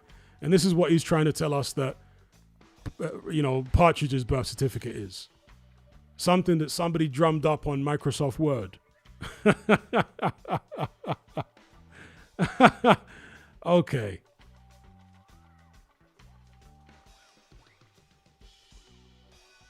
All right, so a proper UK birth certificate, right? And then this is what he says Partridge's birth certificate is. This one, look. He says that's Partridge's birth certificate. There's only a little bit of a difference. Dear, oh dear, oh dear. It would have some type of, government seal on it, like this one does. It's like this. Yeah, okay.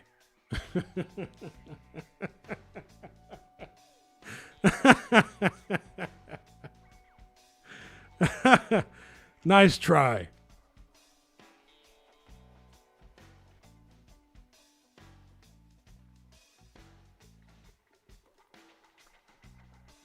Dear, oh dear, oh dear.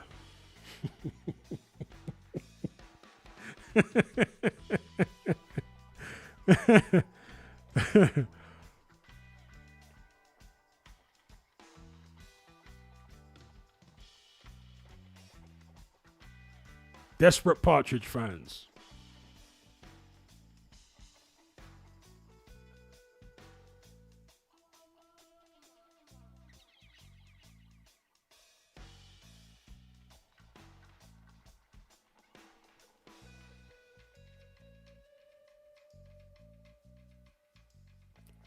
If Luke Partridge is not his name, he can post his own birth certificate online.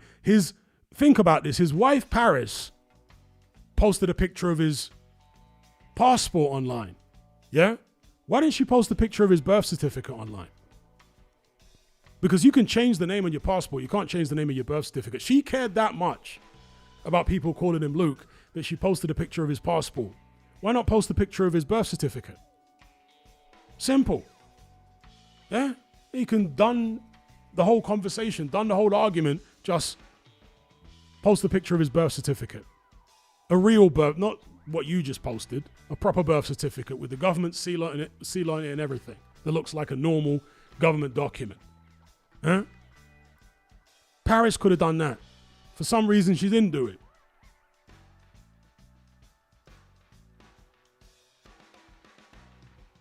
Jelly Mold says, always sus when it's not the complete document with redactions. And without any government seal or any, I mean, come on, man. In a digitized document. He was born in the 80s. Right? There was no digital documents in the 80s saying it's a copy. Okay, well, where's the real one? Where's the original? His wife put his passport on the internet to try and disprove that his first name is Luke. Why not just put his birth certificate there? Because you can change the name on your passport. Anyway. Any guy says, I have a theory that his name is Luke Fury and John changed his name from Partridge to Fury before Luke was born, so he's Fury, but not really. Well, that was kind of what that forum post. See, it wasn't me that came up with this Luke Partridge thing. I just read from a forum post. Was it the Box Rec forum or Boxing Scene forum? I think Box Rec forum. And the guy kind of alluded that it was either John or maybe John's dad that changed the family name from Partridge to Fury, that adopted the family name Fury. So, yeah, he may not have been born Partridge, right? I don't know. I'm talking about Tyson now. He may not have been born Partridge, but I strongly suspect that his original middle name was not Tyson. His original middle name was not Luke, but actually Tyson. I'm pretty much 99% convinced that he was born Luke and not born Tyson. And one of the bits of evidence that I give to substantiate that is the fact that his cousin, Huey, has the middle name Lewis, which is named after Lennox Lewis. So it makes sense of the two brothers, John and Peter, to name their sons with the middle name of their favorite fighter. So Peter's favorite fighter at the time was Lennox Lewis, so it was Huey Lewis Fury. John's favorite fighter at the time was Mike Tyson, so Luke Tyson Fury. You see what I'm saying? And early on in his career, he was announced at least once as Luke Fury. And Dylan White was actually in his camp, and he said that people were calling him Luke. This was early on in both of their professional careers. He says his friends were calling him Luke. They weren't calling him Tyson. And on the Steve Cunningham broadcast, one of the announcers calls him Luke. I showed in that video I did, going back as far as maybe 2010. In fact, before he even turned pro, there was newspapers in the UK referring to him as Luke Fury. That's a fact. I showed the screenshots from those articles in that video I did. Before he'd fought Klitschko, several times, different newspapers were referring to him as Luke Fury. So the Luke part, I'm pretty much 90% or 95% convinced that he was born Luke Fury, or, first name Luke. The Partridge thing, if the original family name was Partridge, as was claimed in that forum post, maybe it was John who changed it, or maybe it was John's dad who changed it from Partridge to Fury.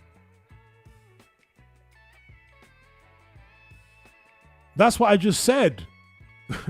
I just said that Huey's middle name is Lewis. That's what I just said. So it would make sense that rather than Tyson,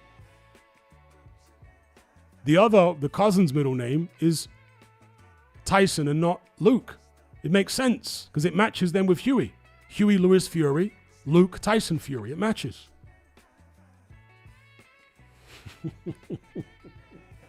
Somebody says Luke Partridge sounds like a fruity librarian. Indeed. Mac B says Luke Tyson Fury makes much more sense than Tyson Luke Fury. It does. It makes way more sense. And again, explain why so many mainstream newspapers, as I showed screenshots from the articles, so many mainstream newspapers before he fought Klitschko were calling him Luke and not Tyson.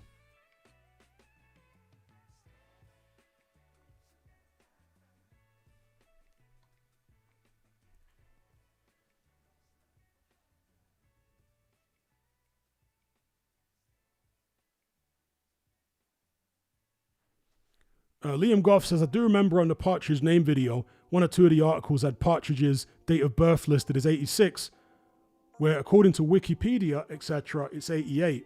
That had me wondering if his age is even legit. That's a good point, actually, because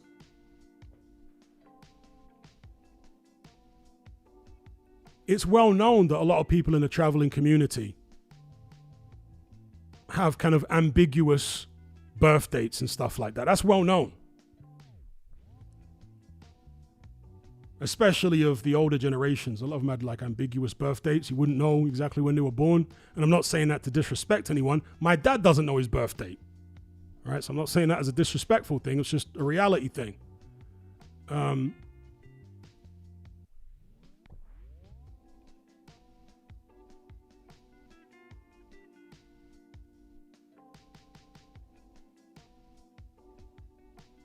Wayne says, you ever see John Fury versus Akin one day? Yup. The footage of that came out quite some years ago now. Amali says, have I ever tried goat milk? Yes, it's horrible. It smells like goats, and goats stink.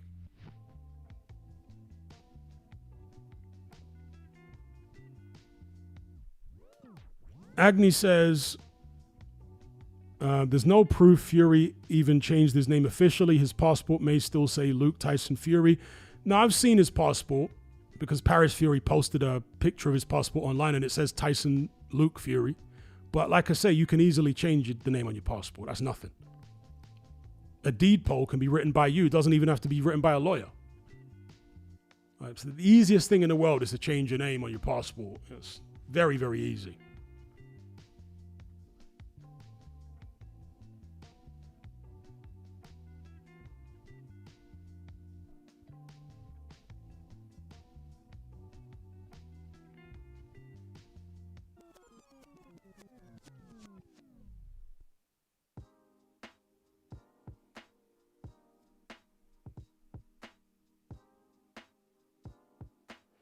Trollsabad says, who cares if it's Partridge or not? Why does it bother anyone? Well, you have to ask the Partridge fanboys. You have to ask them. I don't know. Because, for example, they were constantly calling AJ Femi. His name's not Anthony, it's Femi. But when people do the same thing with Tyson Fury calling him Luke instead of Tyson, they get so upset. They start falsifying birth certificates. I don't think I've ever seen an AJ fanboy go that extreme. Falsifying an AJ birth certificate to try and disprove the Femi thing.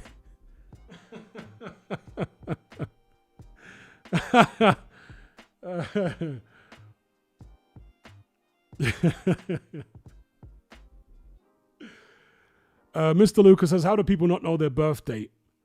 Well, a lot of the travelers, obviously, in the older generations, were not born in hospitals. If you're not born in a hospital, there's no birth certificate. My dad, who was born in the, as far as we're aware, somewhere between the late 40s and early 50s, he was born at home. So there was no birth certificate. He was born at home in, a very small, I guess you call it, fishing village. There was no contact with any major hospital or anything like that. In the community back then, they had, family members, local women who would do the birth and the job of what in hospital would be maternity nurse or whatever the case may be. So, yeah, a lot of people in older generations did not know their exact date of birth. That was certainly the case for a lot of older generation travelers, and in the Caribbean, in Africa, in Asia, people from, let's say, mid or early 20th century, many of them didn't know their date of birth. The first time my dad went to get a passport, you know, they asked him date of birth and he was like, I don't know. And because it was so common of people of his generation, they just made up. They said, okay, we'll just give you January 1st and we'll approximate the year.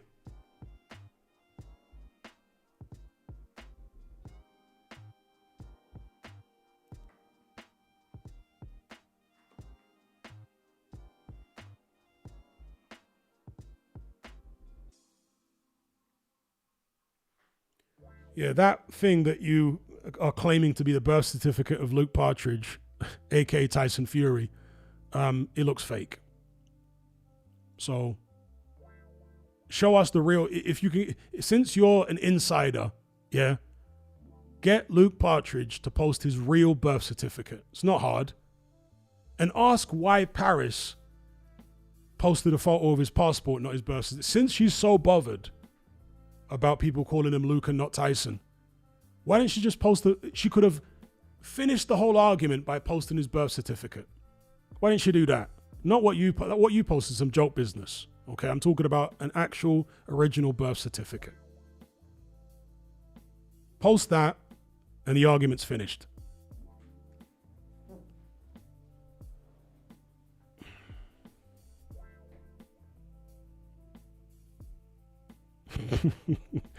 Peter Marshall says Partridge and his simps know it's a funny, embarrassing name.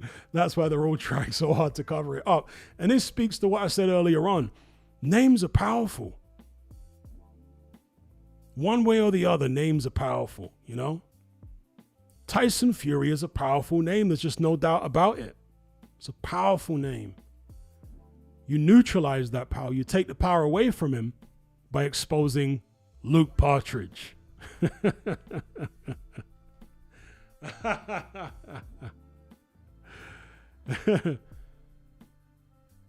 Indeed, I've said this to people before. Take a trip to Q, where they've got births, deaths, and marriages. Look up Tyson Fury's birth year. It's supposedly 1988.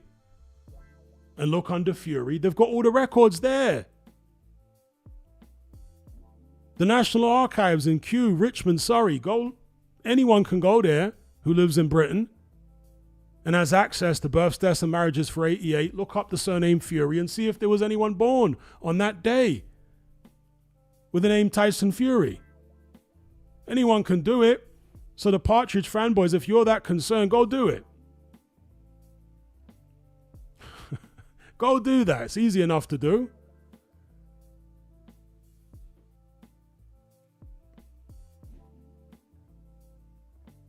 Indeed, everyone who's born in the UK is registered. They might even have it on microfiche, the original birth certificate on microfiche. Microfiche, fish, however you pronounce it. Because they've got a lot of stuff on microfiche there.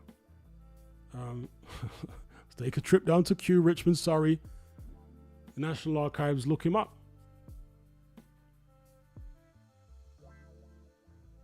That's the way to done the argument.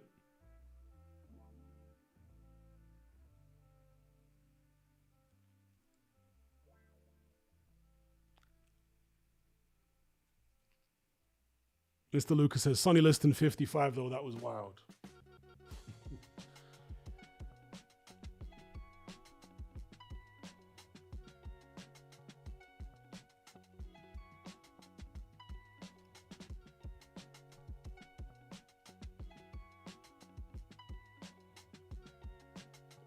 Okay.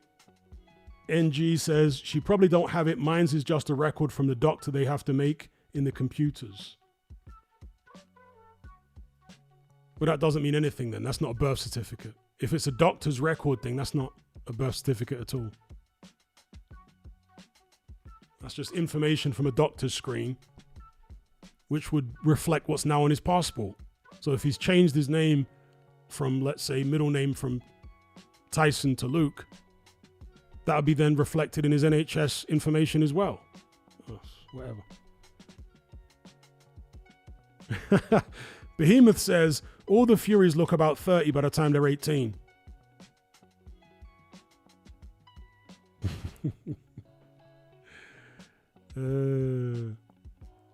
All right, folks, we're going to shut this one down.